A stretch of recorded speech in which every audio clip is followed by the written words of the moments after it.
Muito bem, meus amigos, retomando aqui nosso estudo então do nosso livro O Espiritismo em sua mais simples expressão, nós estamos no segundo tópico, resumo do ensinamento dos Espíritos, e nós vamos dar sequência aqui no nosso item número 17, partir aqui para o item número 17. Nós estudamos, só para lembrar, do segundo encontro para cá, nós fizemos o item número 10, falando sobre o espírito encarnado, chamamos a atenção por esse item número 12, porque é ele aqui que causa uma maior divergência com as religiões aqui tradicionais do mundo ocidental, quando afirma que o espírito então encarnado, ele volta a encarnar muitas e muitas vezes para dar sequência na sua evolução. Portanto, a partir desse ponto, o princípio, a lei da reencarnação, passa a separar o espiritismo das demais religiões que não levam a reencarnação como uma realidade.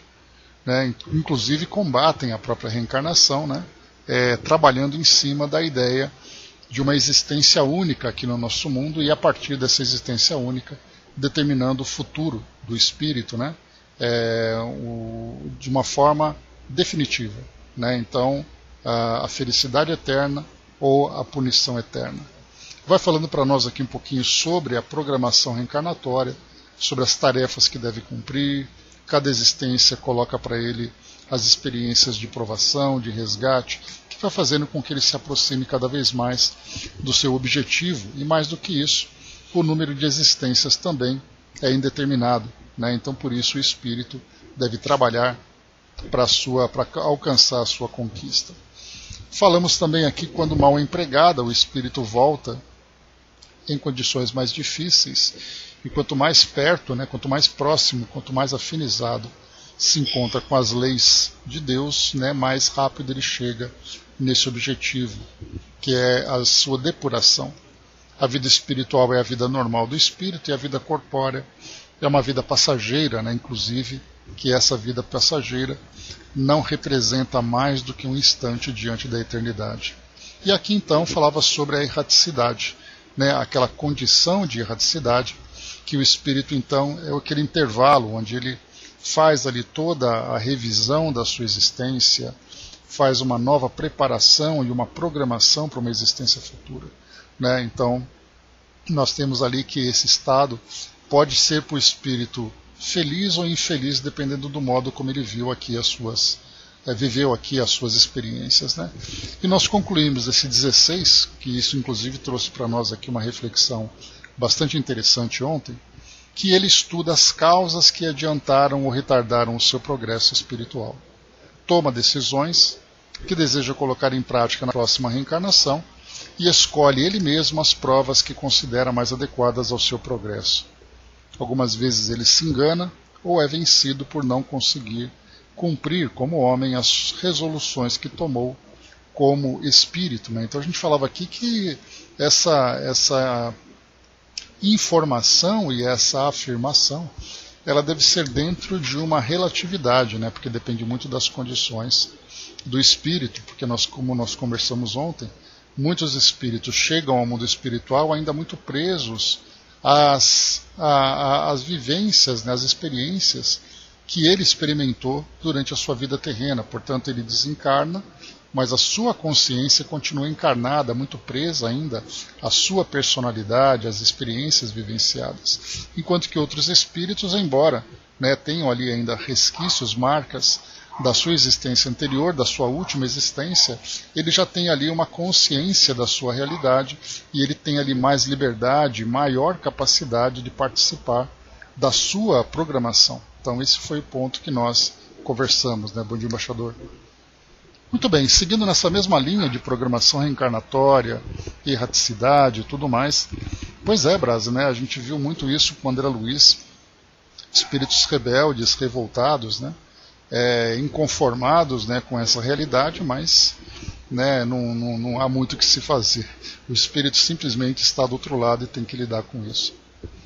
Mas a gente vê que as impressões que a experiência do mundo físico causa no espírito são impressões muito fortes, a ponto, inclusive, de tirar dele a capacidade de compreender essa nova realidade. né? Item 17, vamos lá, iniciando então o nosso trecho de hoje.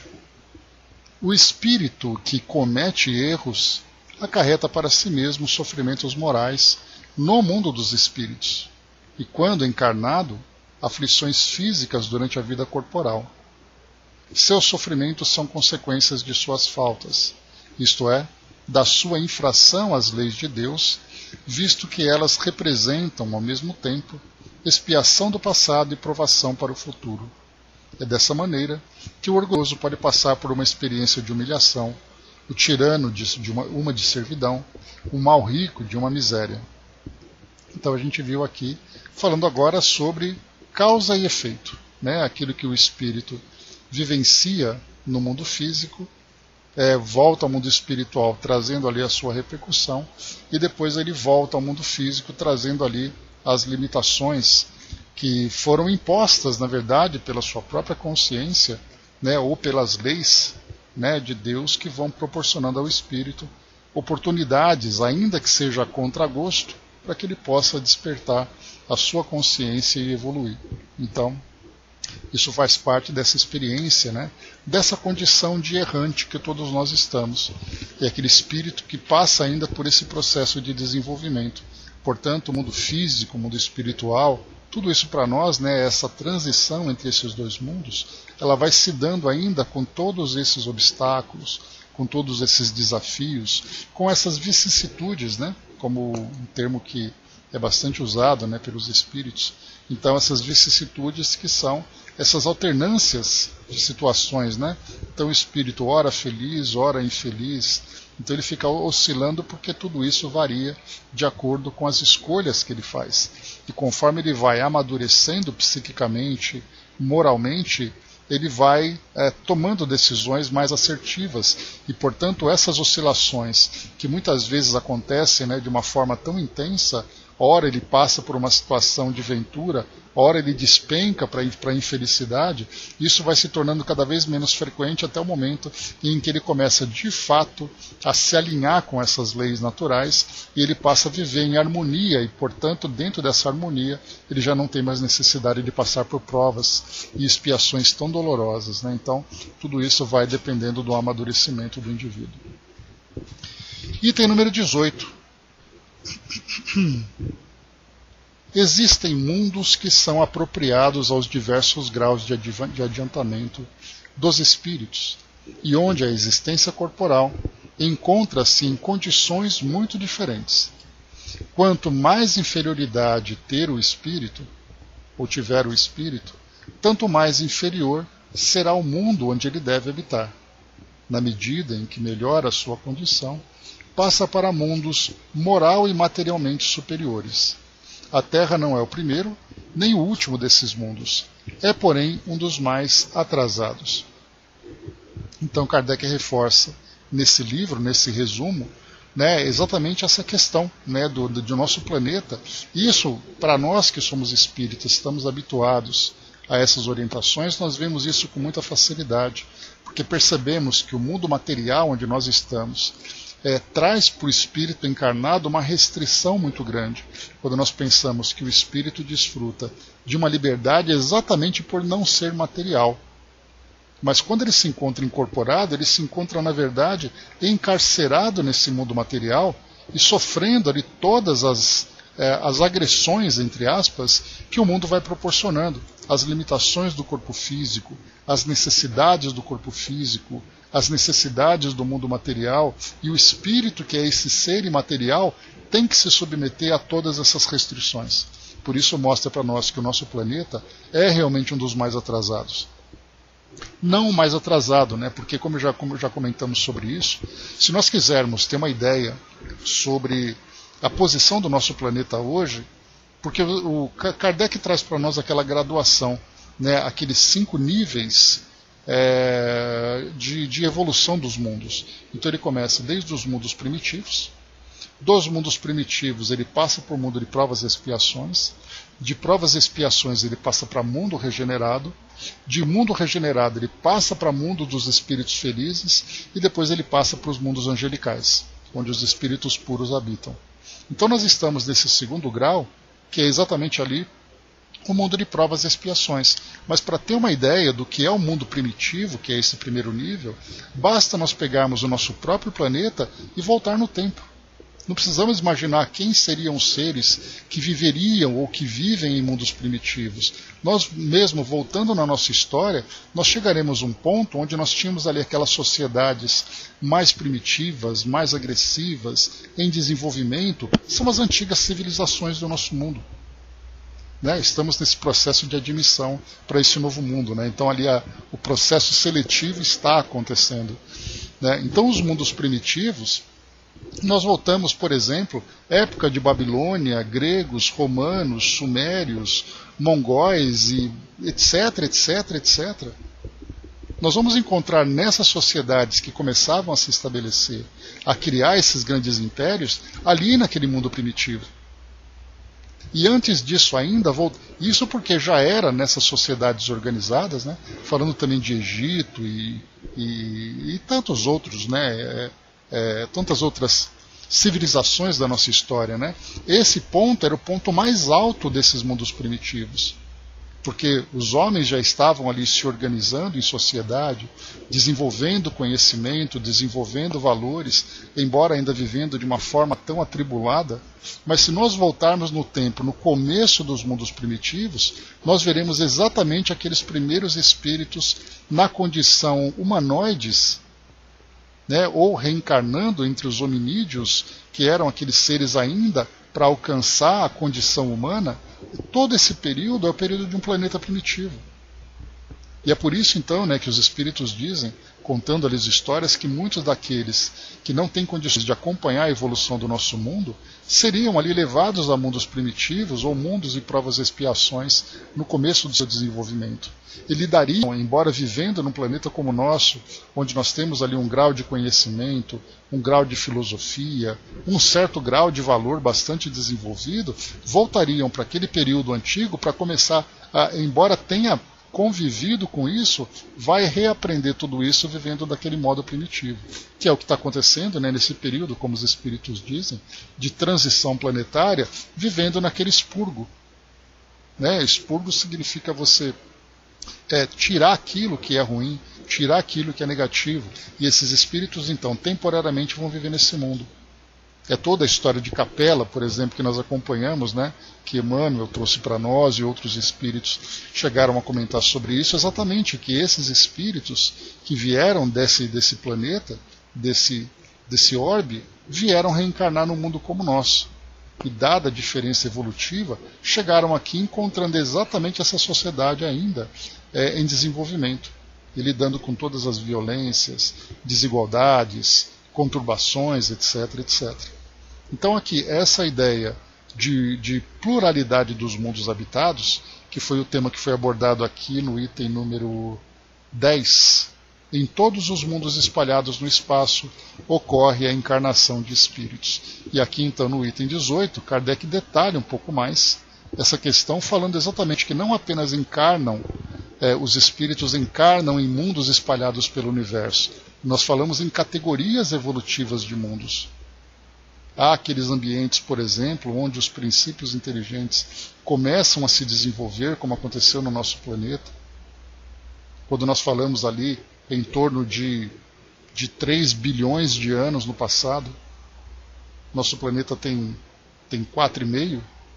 Lá para 3 bilhões começaram a surgir as primeiras espécies. Então ali nós vamos encontrar exatamente esse ambiente tão glorioso, embora feio visualmente, porque nós vemos ali aquele planeta todo conturbado, mas ao mesmo tempo ele é glorioso no momento em que a vida surge e começa a se desenvolver. E essas mesmas vidas contribuem para a transformação do nosso planeta. Então tudo isso mostra para nós todos os estágios. Mas no nosso caso, espíritos humanos, espíritos já nessa condição evolutiva, como princípio inteligente que todos nós somos, aqui vai mostrando para nós esses mundos onde cada ser vai habitando. Esse terceiro grau que nós estamos entrando, passando por esse processo de admissão, vendo ali, fazendo uma reavaliação dos nossos valores, das nossas capacidades e tudo mais, então nós estamos ali começando a nos ambientar com essa nova realidade. e vislumbrando, né, o que esse mundo regenerado pode proporcionar para nós. Porque o mundo regenerado significa, mais uma vez, como a gente já conversou, sobre espíritos já regenerados. Se ele já se regenerou, significa que todas as suas tendências inferiores foram ali resolvidas. Ele já se redimiu de toda a sua história, mas não quer dizer que ele já conseguiu alcançar a evolução de um espírito feliz ou de um espírito puro. Mas o fato de nós termos, então, liberdade plena agora de começar realmente uma nova história, porque enquanto nós estamos começando hoje uma nova história, o nosso passado continua presente ali, aguardando as suas resoluções. As pendências estão ali esperando o nosso trabalho. Mas no momento em que nós nos regeneramos e resolvemos o nosso passado, o futuro se abre plenamente para todas as nossas novas escolhas. Sem a preocupação de ter que olhar para trás e se lamentar dos erros que foram cometidos e que precisam ser resolvidos. A partir de agora, simplesmente nós temos um campo aberto para um novo plantio, para uma nova colheita, para novas potencialidades que nós podemos desenvolver. Então, o nosso universo é esse grande cenário, né, que foi criado para que todos nós pudéssemos nos desenvolver, cada um dentro da sua condição evolutiva. Mundos como o nosso, por exemplo, de provas e expiações, nós vamos encontrar ali números incontáveis. E é interessante a gente lembrar que quando a gente faz uma viagem dentro da nossa imaginação, nós podemos imaginar esses mundos, né, que trazem as suas próprias histórias, os seus eventos, as suas civilizações, os seus heróis, os seus vilões, as suas tragédias, as suas glórias, né? Enfim, cada mundo tem a sua história. E todos esses espíritos vivendo, cada um nas suas próprias condições. Então, isso porque nesse exercício imaginativo, porque nós não temos capacidade ainda de conhecer esses povos, de conhecer esses mundos. Que existe essa expectativa de que haverá um momento em que nós teremos esses contatos, né? Mas até lá fica ainda no mundo da especulação e da imaginação. O Brás colocou na engraçada frequência vibracional do amor que faz o peso e a densidade perispirítica, né? Então essa condição evolutiva também traz ali essa grande influência na solidez, na densidade, na materialidade desse mundo. Porque o espírito, não precisando passar por essas tantas dificuldades de restrições de mundo material, ele passa a viver de um modo diferente. Embora o mundo regenerado seja também um mundo material, mas é um mundo material que traz ali oportunidades diferentes para o espírito. Já não é mais um mundo material que traz para ele tantas dores e tantas dificuldades, mas é um mundo material que trará experiências novas. Essa é a expectativa que todos nós temos. Cássio, bom dia. 19, vamos em frente. Os espíritos que mais erram encarnam em mundos menos adiantados, sujeitos às expiações de suas faltas. Passam por atribulações da vida material. Esses mundos, para eles, se constituem em verdadeiros purgatórios, de onde saem por meio dos próprios esforços e melhora da sua condição moral. Então aqui mais uma vez, né, é esse expurgo que nós comentamos, né? Então, expurgo, purgatório, são palavras que são derivadas do mesmo radical, que é exatamente ali, né, o espírito se depurar. Então, por isso, nesse caso, nesse processo de transição planetária que nosso mundo está vivendo, existem essas orientações do exílio daqueles espíritos que não são compatíveis com a evolução do mundo. Fazendo aqui um exemplo bem simples para nós, apenas para uma ilustração, nós podemos imaginar, por exemplo, uma escola. Uma escola em que os alunos são promovidos pelo alcance do conhecimento, pela dedicação, pelo esforço, mas nós encontramos aqueles alunos rebeldes, que são aqueles alunos considerados repetentes. Então, quando a escola passa por essa mudança, em que esses alunos que foram promovidos acompanham essa mudança, aqueles que resistem são levados para uma outra escola. E essa escola, então, traz uma característica de reformatório. Reformatório porque o espírito traz ali a sua personalidade, traz ali os seus valores, mas esses valores e personalidade precisam ser trabalhados. E serão trabalhados, infelizmente, como foi colocado para nós aqui, né, sujeitos a expiações de suas faltas. passam por atribulações da vida material. E esses mundos, para eles, se constituem verdadeiros purgatórios. E é através dos próprios esforços que eles conseguem sair de lá. Então não significa que esse espírito que está nesse reformatório não tenha condições de voltar para aquela escola, desde que ele apresente condições para isso. Por isso, então, há aqueles que são exilados, e lembrem, exilados, não expulsos. E esse exílio vai durar tanto tempo quanto for necessário, até que ele apresente condições para isso. Apresentando essas condições, ele pode voltar para aquele ponto de onde ele parou na sua evolução. Então aqui a gente vê como é essa parte do exílio, né? E aí Kardec vai falar, lá no livro A Gênese, lá nos últimos capítulos, ele vai falar sobre as novas gerações. Então, se por um lado ele fala para nós sobre os espíritos que reencarnam, trazendo valores mais desenvolvidos e capacidades mais desenvolvidas, contribuem para a evolução do nosso mundo. Mas, ao mesmo tempo, aqueles atrasados irão para outros mundos fazer esse mesmo papel, só que em vez de virem como missionários, eles partirão como exilados. Então vejam a diferença desses dois termos. O missionário é aquele que é escolhido, é aquele que se voluntaria para colaborar na evolução de um mundo. O exilado é aquele que é levado para esse mundo inferior, onde lá, vivendo no cotidiano das suas provas e expiações, de alguma forma ele vai contribuir, já que ele tem um conhecimento maior. Os seus valores são, de certa forma, superiores aos desse mundo onde ele vai. Então ele vai trazer uma contribuição. A menos que ele seja realmente rebelde e se negue totalmente a isso. Mas aí as próprias leis naturais vão enquadrá-lo, né, dentro dessas condições. Porque ele sendo rebelde, quanto maior a rebeldia, é aquele pássaro que se debate dentro de uma gaiola.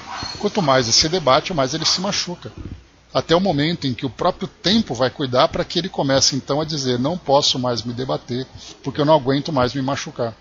E é essa exaustão que faz então que ele comece, né, a desenvolver uma docilidade, uma nova consciência, uma nova vontade. E aí então ele passa a trabalhar de um modo diferente. Até o momento em que ele próprio, muitas vezes até inconsciente, porque tudo isso pode vir de certa forma como uma consequência da sua rebeldia, ele acaba percebendo que ele cresceu.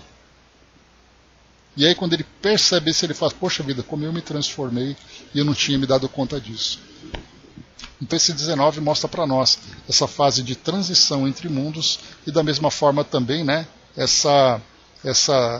esses translados que acontecem desses espíritos que apresentam essas condições. Porque da mesma forma que um espírito que evolui num determinado ponto tem condições de ascender a mundos superiores, como nós já vimos, né, a história do Dr. Bezerra, por exemplo, que foi convidado a estar no mundo superior e optou em estar entre nós para colaborar com a evolução da nossa sociedade, segundo os textos que nós encontramos, ou de uma forma, né, mais embasada, pelo menos agora, nesse momento. A gente tem, por exemplo, no livro Céu e Inferno, lá no primeiro capítulo das entrevistas dos espíritos felizes, ali mostra os espíritos que tiveram a sua última encarnação aqui nesse mundo, dizendo que na próxima encarnação estarão em mundos superiores. O caso da viúva Folon, por exemplo, uma história muito bonita, de uma mulher que viveu ali de um modo exemplar, Condessa Paula da mesma forma, dentre outros. Então tiveram tal desempenho aqui nesse mundo que a partir de agora não tem necessidade mais de passar por essas vicissitudes do nosso mundo material. Enquanto que a massa continua evoluindo no seu dia a dia. E alguns vão se despontando como sendo aqueles alunos superdotados, né, que precisam de uma escola mais evoluída porque já conseguiram alcançar esse patamar. Mas o resto de nós vamos trabalhando aqui, dia após dia, caminhando aqui na nossa estrada, sem atalhos e sem carona, mas trabalhando aqui intensamente no nosso dia a dia. Então esse é o processo evolutivo que nós vemos no intercâmbio entre esses mundos, tanto superiores como inferiores. Item número 20, Kardec volta a falar aqui sobre as leis de Deus e diz assim para nós: Deus, que é soberanamente justo e bom, não condena suas criaturas a castigos perpétuos em decorrência dos seus erros temporários. Olha que relação importante Kardec coloca. castigos perpétuos, punições definitivas para erros que são temporários. E por que são erros temporários? Porque é considerado nesse momento a imortalidade do espírito e não uma única existência. Porque essa é a visão que nós temos dentro dos dogmas das religiões tradicionais. Essa é a sua última oportunidade. É a sua única oportunidade de você evoluir. Se você não conseguir agora, você está condenado para sempre. E na verdade não. O espírito tem essa, depois tem outra, depois tem outras tantas oportunidades, infinitas oportunidades. É ele próprio que vai criar a sua realidade. Então o céu e o inferno é algo, uma condição interior, é uma condição dele. E por isso então castigos perpétuos versus erros temporários. Como é possível conciliar tudo isso? Simplesmente não é possível. Por isso que a lei de Deus é perfeita como é, sempre dando oportunidade para que o espírito possa recomeçar. Exatamente, André, ainda tem essa figura, né? Condenado ao fogo do inferno. Olha que tormento que o indivíduo vive. Pegar, por exemplo, um jovem de 20, 25 anos, 30 anos de idade, que comete ali um erro pelas tendências, pela influência, ele é condenado pelas leis da sociedade, é condenado pela própria sociedade diante dos seus valores, e mais ainda é condenado por Deus por toda a eternidade, um jovem de 20 anos de idade. Como é possível imaginar Deus, como Kardec coloca, que é soberanamente justo e bom, condenar alguém que não teve a consciência despertada ainda? Por isso que, infelizmente, dentro dessa visão de uma única existência, não se vê a evolução do espírito. Ele acabou de reencarnar, pronto. Ele acabou de surgir no mundo. E nesse surgimento, ele tem que resistir a tudo aquilo que existe à volta. Por isso que a doutrina espírita nos mostra, além do véu, uma outra realidade. A gente tem essa capacidade de fazer uma análise muito mais sóbria, muito mais equilibrada, muito mais justa dessas leis que nós vamos aprendendo. Né? Penso nos suicidas, que tem enterro normal, que nem enterro normal tem. Né? Hoje, felizmente, já não é mais assim, pelo menos de modo geral. Mas a gente lembra, né, que, segundo tradições, não apenas não eram enterrados em solo sagrado, como eram decapitados ainda. Quer dizer, o julgamento dos homens pelos seus próprios valores, valores ainda tão inferiores. Né? Então, vemos isso, né? Que Deus, então, não condena suas criaturas a castigos perpétuos em decorrência dos seus erros temporários. Oferece-lhes a qualquer tempo meios de progredirem e repararem o mal que fizeram. Deus perdoa, mas exige o arrependimento, a reparação e que procedam em favor do bem. Então, por isso, né, a gente tem, né, o AER, né, arrependimento, reparação,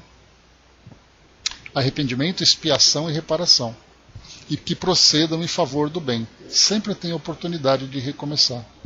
A persistência do espírito em permanecer no caminho do mal se torna para ele próprio castigo. Para quem demorasse eternamente no caminho do mal, seria o castigo eterno. Todavia, pelo menor sinal de arrependimento, a bondade de Deus se estende sobre ele, concedendo-lhe novas oportunidades para a reabilitação. Assim se deve entender a relatividade da eternidade das penas. Então aqui esse 20 ele é bastante esclarecedor. E é aqui que começa então um outro ponto importante que também entra em contraste com os dogmas tradicionais das religiões. A ideia do determinismo do destino do espírito a partir dessa única existência. Aqui fala para nós sobre toda essa mudança, né, essa oportunidade que o espírito tem de recomeçar. E cada um tem ali para si próprio, né, de uma forma muito específica, sob medida para ele, todas as experiências que ele pode, né, que podem ajudá-lo na sua evolução. E é ele próprio, pelo seu próprio esforço, que pode recomeçar. Enquanto isso aqui, Dudu trouxe para nós, né? A terra de ontem mexida e transformada, onde espíritos sem o conhecimento da verdade, com o erro ainda formado em seu corpo fluídico, atrasados ainda, pois a terra de hoje o fez compreender que na sua vida pós-vida iriam trazendo uma melhora substancial. E assim o caminho dessa melhora, o tempo regenera. Aquele que sem saber do nada refaz a sua vida atual um elo iluminado, para que tudo que era ignorante antes, hoje tem na sua vida que não mais pregressa a evolução do meio em aprendizado do hoje, em que essa terra, apesar dos erros ainda, traz bons esclarecimentos para a sua melhor vida nesse momento. Obrigado pela orientação. Então a gente vê assim que a mudança do nosso planeta ela vai acompanhando ao mesmo tempo também a evolução dos seres que habitam esse planeta. No passado nós pensamos assim de um modo geral, nossa, a vida antigamente devia ser terrível. Devia ser um inferno, por todos os problemas que tinham. Na verdade, nós não falamos do nosso planeta. Nem falamos também das sociedades. Nós falamos dos indivíduos. Porque a gente lembra que o indivíduo forma uma coletividade e a coletividade forma a humanidade. Então, conforme os próprios indivíduos foram se transformando, o nosso planeta também foi se transformando. E há então nessas idas e vindas, porque quando nós falamos que no passado o nosso planeta era de tal forma, na verdade nós estamos falando que nós éramos dessa mesma forma, já que nós estamos acompanhando a evolução do nosso planeta, e não apenas acompanhando, mas nós somos também protagonistas dessa mesma história. Todos os erros do passado são os reflexos dos nossos próprios erros. E se hoje nós erramos menos, significa que a humanidade também está errando menos. E aí então são essas transformações e experiências. No passado, experiências difíceis, dolorosas, hoje experiências mais equilibradas. Eis aí então o nosso crescimento. O Brás colocou, quem sabe a evolução de todo o universo. É sempre uma criação constante, Brás? Angelina colocou, quantas oportunidades Deus está a ofertar até agora, São oportunidades incontáveis, infinitas que nós temos, E cada um vai aproveitando no seu próprio momento. Seguindo aqui no item 21. Os espíritos, ao encarnarem, trazem consigo as aquisições de suas existências anteriores. Essa é a razão porque demonstram as aptidões especiais, propensões boas ou más, que surgem nos espíritos de maneira inata. As inclinações más se constituem em resquícios das imperfeições do espírito, e das quais ainda não se livrou. Aqui já começa a falar sobre os valores inatos, as tendências inferiores e tudo mais. Dudu colocou aqui para nós, aprendizados de uma batalha em que trazemos vida após vida, uma sequência, a vida. Por isso que a ideia da reencarnação, aceitarmos, entendermos o princípio da reencarnação, não vou dizer ideia, mas o princípio da reencarnação, ele é a chave para desvendar todos os mistérios do nosso mundo no que diz respeito aos indivíduos e suas personalidades, as suas tendências, os seus valores. Sem isso, nós procuramos encontrar aqui fórmulas que são inacabadas, fórmulas que não se encaixam, a não ser que nós tragamos uma ação mágica que possa se aplicar na vida da humanidade. Do contrário, tirando essa parte de uma fé que se torna irracional, uma fé que muitas vezes é fantasiosa, porque não tem como explicar sem essa lógica. É como se nós pegássemos uma fórmula de matemática, de química e de física e tentássemos resolver um problema sem ela. A gente vai dar um salto imaginando que aquela equação vai se resolver de uma forma mágica. E não vai, porque a fórmula já está criada. É você substituindo ali cada um dos seus termos, aplicando os devidos cálculos, a resposta chega. O resultado vai aparecer. Mas quando você nega a usar essa fórmula, como você resolver tudo isso? E a reencarnação é a chave de tudo aquilo que nós podemos entender sobre desde o objetivo do nosso mundo, sobre as diferenças que nós encontramos, as dificuldades e conquistas que a humanidade encontra. Tudo isso é resultado desse processo reencarnatório. É essa dificuldade que hoje nós encontramos no mundo de um modo geral, que acaba negando tudo isso. Então nós vamos vivendo em torno de uma ideia fantasiosa, imaginando que no final tudo se resolve. E na verdade não. No final, não é que tudo se resolve. Cada um vai se resolvendo através dessas oportunidades. Essa é a chave fundamental para entendermos tudo aquilo que nós estamos vivendo, compreendendo a nossa própria existência aqui no mundo. Então aqui na questão 21, Kardec colocou para nós: ao encarnarem, eles trazem consigo aquisições das existências anteriores. São aptidões especiais, propensões boas ou más, que surgem nos espíritos de maneira inata. Mais uma vez aqui, nós falávamos sobre o mundo e tudo mais.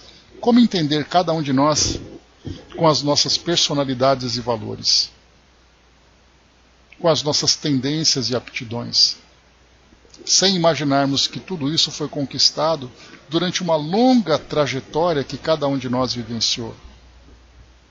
Porque é interessante, quando nós não consideramos a reencarnação, a ideia mágica que eu coloquei para vocês é assim. Hoje é muito comum, com certeza todos nós já experimentamos isso, nós olharmos em redes sociais aqueles videozinhos que mostram aqueles indivíduos que trazem ali ideias inatas, né? Aquelas crianças que trazem, que fazem execuções no piano de uma forma maravilhosa, aquelas crianças que são generosas, né? Aqueles vídeos que nos chamam realmente a atenção pelas características de um indivíduo de um modo positivo. Ao mesmo tempo em que nós olhamos nos telejornais, de uma forma muito triste, a realidade da violência que o mundo vive hoje.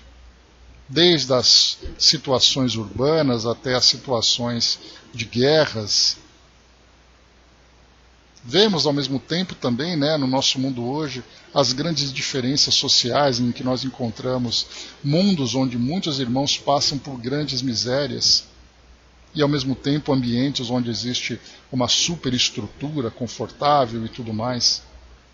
E aí nós perguntamos, mas por que cada um precisa vivenciar essa experiência? Por que cada um tem isso, o outro não tem? Por que cada um é assim, um indivíduo é assim, o outro não é?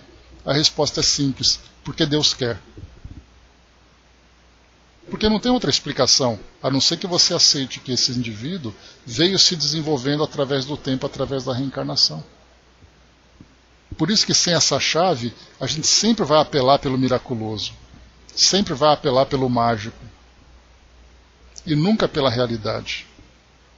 E quando nós entendemos que, através do processo de reencarnação, nós vamos trazendo as nossas bagagens. Cada um de nós hoje aqui tem a sua própria bagagem, de virtudes, de imperfeições, de sentimentos que chegam também nos acompanhando, sentimentos que são gerados em experiências anteriores,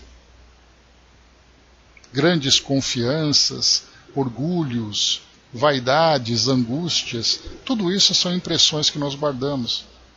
Então, ao olharmos para o indivíduo, nós não vemos ele naquele momento. Ou olharmos, por exemplo, nossa, aquela família tem sorte porque ela convive muito bem. É uma família muito harmoniosa. Que sorte que eles tiveram. Por que sorte? Temos que apelar mais uma vez para o miraculoso para entender que aquela família é a união de espíritos afins que vieram de existências anteriores e desenvolveram esse sentimento tão nobre, tão bonito, o amor entre si, como sendo ali um resultado do esforço coletivo. E imaginar que eles têm sorte e nós não tivemos? Stephen Hawking, né, disse uma frase muito interessante, que Deus não joga dados, que as coisas não acontecem através da sorte. É resultado de uma conquista. André lembrou aqui, né, ainda continuamos a batalha interna e externa. Felizmente essa batalha vai diminuindo cada vez mais a sua intensidade, né, André? Porque, né, esses conflitos que nós estamos vivendo, trazendo essas angústias do passado, no momento em que nós vamos nos regenerando, esses conflitos vão diminuindo até o momento em que eles cessam, e aí nós estamos plenamente regenerados. E a gente pode dizer depois, eu não devo nada para o meu passado, e eu não devo nada para ninguém. Sou eu comigo mesmo, livre para conquistar agora meus novos espaços, né? Meus novos objetivos. Então, mais uma vez, esse item 21 fala ali em cima para nós sobre diversas situações de reencarnação e aqui mostra também esses indivíduos. Algo importante, né, me recordo do Pinga Fogo, da primeira edição, lá no mês de julho de 1971, se eu não me engano, porque a segunda edição foi no mês de dezembro, quando o Chico então foi perguntado por um áudio, né, por um vídeo que foi mandado, um pastor, né, que falava assim, como explicar essa reencarnação se a Bíblia diz que Adão e Eva foram os primeiros? E aí o Chico, com todo carinho, né, com todo respeito a essa questão apresentada, lembrou, né, que a Bíblia ela precisa de um estudo mais cuidadoso para que não seja interpretada ao pé da letra daquilo que foi colocado. Muitas vezes vem de uma forma figurada, outras vezes vem a partir de uma tradução que não foi feita corretamente, ou então de um texto que se encontra incompleto, né?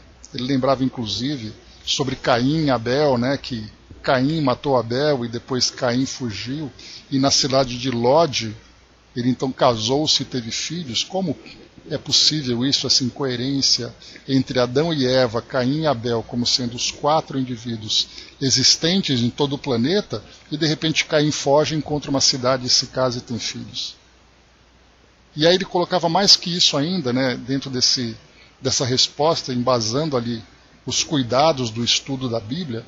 Ele falava também assim que, como explicar, por exemplo, crianças que nascem com câncer, que nascem com deficiências, o que elas fizeram para receber tudo isso?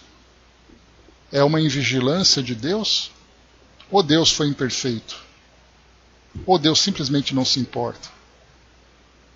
Porque uma criança, né, aqui em São Paulo, por exemplo, nós temos a APAI, nós temos a ACD, temos o Instituto Infantil do Câncer, temos ali várias situações, temos orfanatos, em que, para não falar dos adultos, nós falamos de crianças, porque a existência delas já começou trazendo esses desafios. E o que elas fizeram para merecer que outras crianças, que tiveram ali toda a tranquilidade no seu nascimento, toda a saúde, todo o acolhimento familiar, como explicar essas divergências diante desse Deus amoroso que nós conhecemos?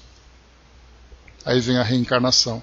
E por isso o Chico, então, naquele momento, falava sobre isso, que somente através da reencarnação é possível explicar que aquele espírito esteja sendo provado dessa forma tão difícil para ele e para a família, porque a gente lembra que uma experiência dessa dentro de uma família não é uma experiência individual, é uma experiência coletiva, a família está experimentando tudo isso.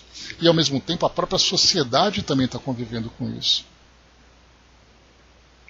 Por isso então os espíritos, ao encarnarem, trazem consigo as aquisições de suas existências anteriores. E aí a reencarnação vem como sendo aquela equação, aquela fórmula desconhecida que passa a ser aplicada naquela equação em que tudo faz sentido.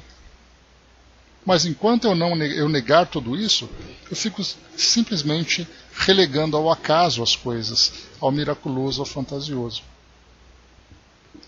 André colocou, né? Eu entendo, né? Mas entendo que se não tivéssemos a doutrina, não conseguiríamos entender esse avanço, né? E quanto ainda continuam batendo a cabeça. É verdade, sim, André. É por isso que a gente tem, né, todos esses princípios que a doutrina espírita tem, por isso que ela vem como objetivo de trazer o esclarecimento, de vir realmente como sendo esse grande reformador do nosso mundo. Porque é através do entendimento que nós passamos a agir de um modo que faça sentido. Porque muitos de nós, aqui no nosso mundo, simplesmente sobrevivem. É um dia depois do outro, naquela rotina, esperando as coisas acontecerem. Ou então muitos fazem, vivendo ali as suas vidas, imaginando que em breve estarão ali vivendo eternamente, em plenitude, em adoração. E quando a doutrina vem e diz para nós que nós somos espíritos num processo evolutivo, nós passamos a ver toda essa trajetória que nós estamos percorrendo do passado mais longínquo, embora não vejamos os fatos, mas entendamos o processo, vemos o nosso presente de uma forma diferenciada, porque passamos a nos analisar, a analisar o mundo à nossa volta, esse contexto que nós estamos vivendo, as ansiedades, expectativas, rebeldias, virtudes e tudo mais, e passamos a olhar para o futuro, sabendo que esse momento é uma preparação para uma próxima etapa, depois para outra, depois para outra. Cada um de nós vivendo cada momento. E quando chegarmos lá em cima, não podemos dizer que não sabíamos, né? Aí sim que estaremos encrencados. Né? Pois é, mas também é respeitado assim, dizendo, olha, vocês fizeram. Podia fazer melhor? Claro que podia. Mas fez o que foi possível? Tudo bem. Agora, aquele que é rebelde, certamente, se ele tem esse conhecimento, e mesmo assim ele age de um modo diferente, significa que ele não entendeu. Porque no momento em que a nossa consciência se abre para essa realidade, não tem como você agir incoerente com isso. Você pode até ceder a tendências, mas você sempre vai tentar fazer algo que seja compatível com esse conhecimento. E isso é levado em consideração. Talvez você não fosse forte demais para resolver. Talvez as suas tendências te prendessem demais a uma determinada condição. Então existem ali os atenuantes e agravantes. Os agravantes é quando você tem consciência e mesmo assim você age o contrário. Mas aí acaba sendo incompatível. Como é que você, vendo essa realidade, é assim, olha, se você tomar essa substância, ela vai te fazer mal, você pode até morrer. Que indivíduo que vai tomar isso tudo dessa forma tão inconsequente? A gente vê, por exemplo, no caso do tabagismo hoje, né, que as pessoas sabem que é uma substância nociva, que tem ali cancerígenos, etc, etc, que traz ali uma série de problemas, só que como é a longo prazo, ninguém leva a sério. Ah, depois eu resolvo. Mas se eu te colocar um copo de veneno na frente, a menos que você queira realmente exterminar com a sua própria vida, por que você vai tomar aquilo? Então hoje as leis que vão se mostrando para nós vão mostrando uma direção, uma realidade, que se você entende essa realidade, como você pode ir na contramão dela? Então há aqueles indivíduos que entendem isso, mas não assimilam. É por isso que eu uso muito essa expressão com vocês, convicção. É muito importante nós termos essa... O indivíduo que é convicto dessa realidade, ele não tem por que fazer diferente, porque não é mais uma crença. Eu sei que é assim. E se eu sei que é assim, me dá um motivo para fazer diferente. A menos que eu tenha ali alguma tendência muito complicada, muito problemática, que me leve para um caminho contrário. É uma situação, por exemplo, que a gente já conversou, suicídio dentro do meio espírita. Como é que um espírita pode praticar o suicídio? Como é que ele pode desencarnar pelo suicídio? Simplesmente porque as tendências que o levaram a esse ato eram muito mais fortes e desequilibrantes do que a sua capacidade de compreender. O desespero. Ele sabe que não deve, mas essa força que o leva a essa ação é muito mais forte, ele não consegue resistir a isso. Então a doutrina não é a salvadora dele, é ele que salva a si mesmo. O que a doutrina faz é trazer o esclarecimento. Mas ele traz essas tendências inatas, que é exatamente um processo de transformação. Hoje ele não conseguiu, mas no futuro ele vai se fortalecendo cada vez mais. Como é que pode um religioso suicídio entre padres e pastores e freiras? É um número muito grande. Como pode uma pessoa tão conectada com Deus? E aí então nós passamos a não ver o religioso. Nós passamos a ver o indivíduo. E o indivíduo é um espírito que tem a sua história. Exatamente, Angelina. E é esse consenso, esse bom senso que nós temos, é que faz com que nós tenhamos essa percepção do mundo a partir dessa visão que a doutrina espírita nos proporciona. Por isso que nós olhamos para o mundo hoje de modo diferenciado. Nós temos assim é como se tirasse um véu dos nossos olhos e nós víssemos o mundo por uma cor diferente dessas que todos estão habituados a olhar. Porque nós vemos ali a aplicação de leis amorosas, justas, perfeitas, cada indivíduo experimentando as suas próprias experiências. Cada indivíduo no seu momento evolutivo. Cada indivíduo lutando contra as suas tendências, tentando ser feliz do seu jeito. E é essa visão que todo esse conhecimento nos proporciona. E quando nós não temos tudo isso, fica faltando alguma coisa. Nós passamos a viver simplesmente um dia depois do outro, para ver o que vai acontecer. E se nós tivermos sorte, nós seremos felizes.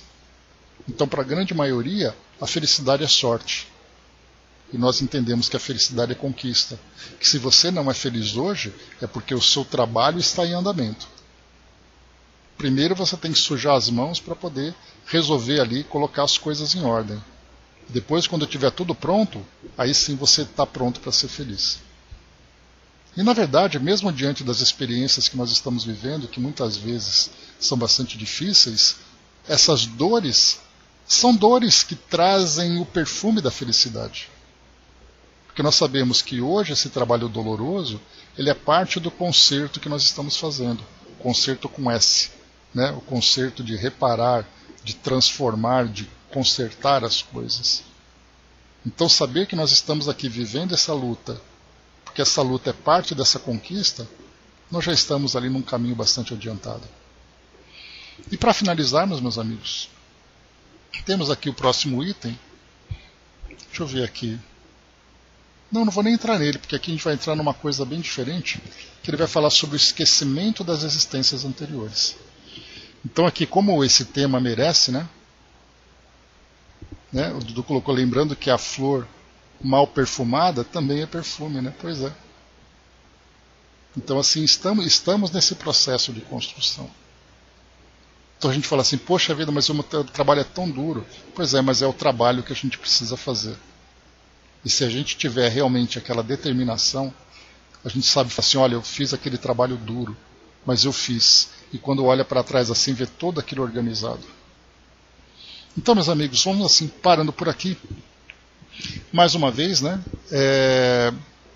Falávamos sobre as encarnações e tudo mais. E aí então Kardec fala assim, muito bem, o espírito então reencarna muitas e muitas vezes, várias existências, uma depois da outra. Mas por que a gente não se lembra disso tudo? Por que nós nos esquecemos de histórias que são tão fortes, tão marcantes?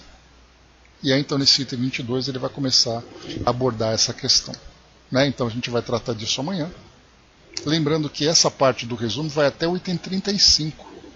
Então a gente deve terminar até sexta-feira, dependendo aqui do nosso ritmo, essa primeira parte. Depois no nosso recesso, na volta, a gente retoma sobre as expressões, né, a parte mais expressiva aqui dos espíritos. Né? Deixa eu pegar aqui o termo correto, peraí. As máximas extraídas dos ensinamentos dos espíritos. Né? Também, Andréa, né, a gente fala assim, a gente queria lembrar, né, mas é uma curiosidade infantil.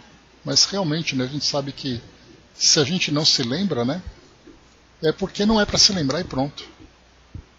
E aquele que fez, aquele com letra maiúscula, né, aquele que criou essa condição do esquecimento do passado, no momento em que nós aqui chegamos ao corpo físico que nos restringe tanto, nos restringe em movimento, nos restringe em capacidades e nos restringe também em lembranças.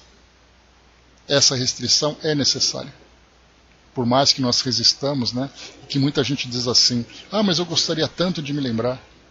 Eu só acredito em reencarnação se eu me lembrasse do que aconteceu. Aí vem aquele anjo, coloca o dedinho na testa dele e fala assim, então se lembra um pouco do seu passado. 2 minutos depois ele está de joelho chorando. Porque ele vai lembrar de coisa que ele não era para ter lembrado.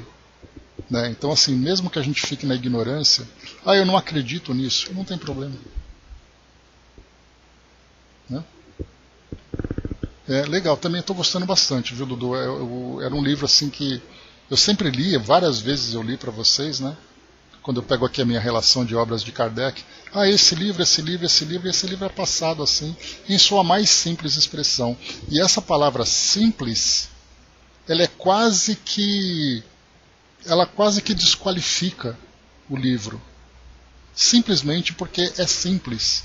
Mas essa simplicidade não é no seu conteúdo, é na forma como ela é apresentada, que facilita para nós, que clareia para nós esse entendimento.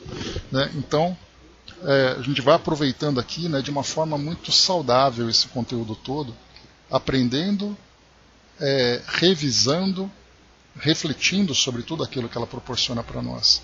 Né? Um livro bem bacana, é muito bom poder compartilhar com vocês. Vocês daqui e vocês de lá. Então, meus amigos, é isso. Item número 22. Né? Pois é. Né? Porque como são pequenos trechinhos, né? Cada item traz ali um pequeno texto. Não é aquele texto enorme que a gente vai lendo e tratando. Cada trechinho vai trazendo um ponto. E a gente vai então conversando sobre isso. Né? André colocou, né? E vai ser o livro referência para dar àqueles que querem conhecer a doutrina. Exatamente. E é uma pena que ninguém valorize ele, né? Uma pena mesmo. Até mesmo a FEB, Andréa, né? Aqui é só um ponto para comentar com vocês. A própria FEB viu que esse livro era tão simples que ela acabou agregando a outras partes. Por exemplo, né? Ela fala sobre... Ela pegou alguns outros textos e começou então a juntar com ele. Ele acabou ficando um livro um pouco maior. Mas esse livretinho, se ficasse assim em cima da mesa, no saguão do centro espírita, para as pessoas pegarem ali, ó, R$5 você leva ele. Aí a pessoa pega, ela vai ter tudo na mão ali para poder entender, do começo ao fim da história, dos ensinamentos, tudo resumido. Né? Pois é. É uma pena que a gente não tenha essa disponibilidade, porque as pessoas não valorizaram esse livro.